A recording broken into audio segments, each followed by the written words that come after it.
This video is about how to go about obtaining a chroma key effect.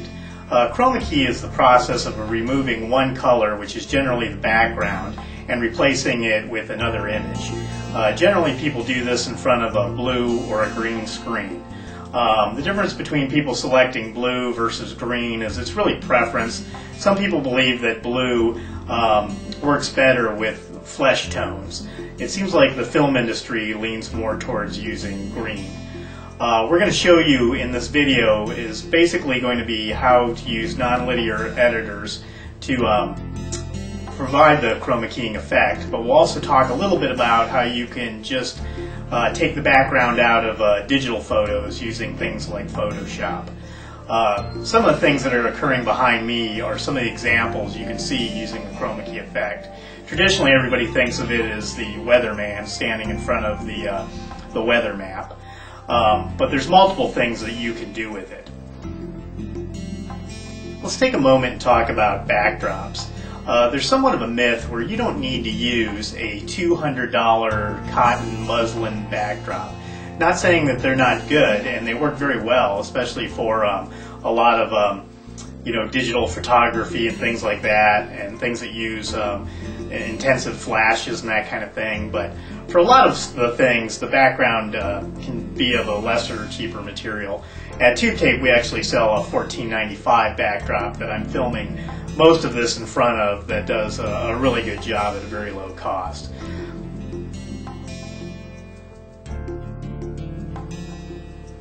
You want to make sure that the backdrop is at least somewhere between 3 feet at a minimum, but preferably anywhere from 5 to 10 feet. You want the focus of the camera to be on the subject and the background to not be in focus. That'll actually eliminate some of the wrinkles that are in the backdrop itself and maybe some of the shadows and things that you'll see. Let's go ahead and talk about lighting for a minute. What I'm using right now is a 3-point lighting system. I have a light on each side of me and I have one in front of me. The lights on each side of me are lighting the green screen that's behind me. I'll go ahead and turn off the chroma key effect so that you can see the green screen that's behind me. What you want to do is you want to get the green screen evenly lit, and that's why you use the two lights. What they'll do is, since they're at opposing angles, they'll cancel out shadows coming in from one side or the other and give you more of an evenly lit look that you're trying to achieve. And then the light in front of me, the other leg of our 3-point lighting system, is to help light the subject matter, which would be me in this case. Another great source of light is actually using just natural sunlight. You'll see in the next video clip where we had to shoot a much bigger scene that we shot it outside just using natural sunlight. You just have to be careful of the time of day that you're shooting and where the shadows are falling, but it's actually a great source of light and it's very evenly distributed. Don't flush your money away on expensive chroma key backdrops. Don't flush your money away on expensive chroma key backdrops.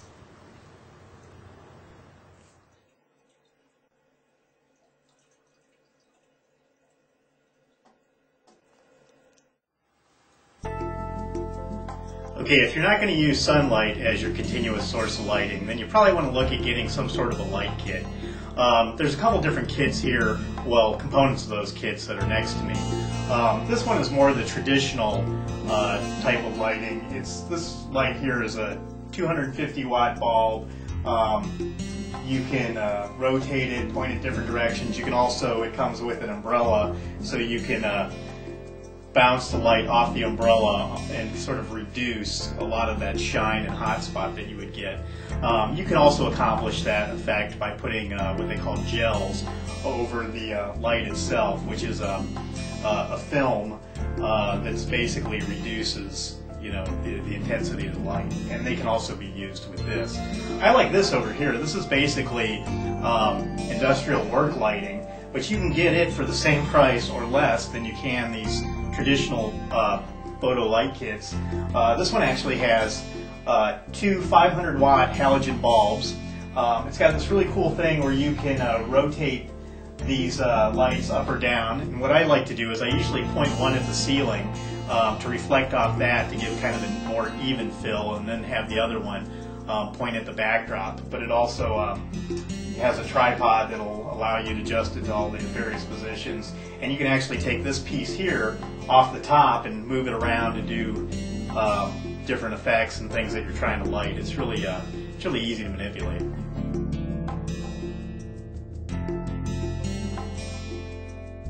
So right now we're putting the whole piece together. The editor that I'm using is Pinnacle Studios. Adobe makes one, Microsoft, there's a couple of them out there.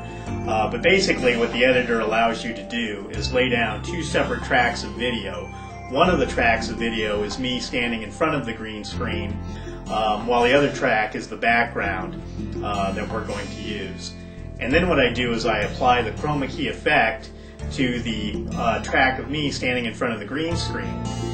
You'll see a bunch of knobs and little sliders to go in there and manipulate things like tolerance, how much spill you're going to have, softness, things like that. Basically, they're tools that allow you to adjust the chroma key effect so you can get it as sharp as you can and reduce all those little fuzzy edges and imperfections that might have shown up in the video due to lighting or just different aspects.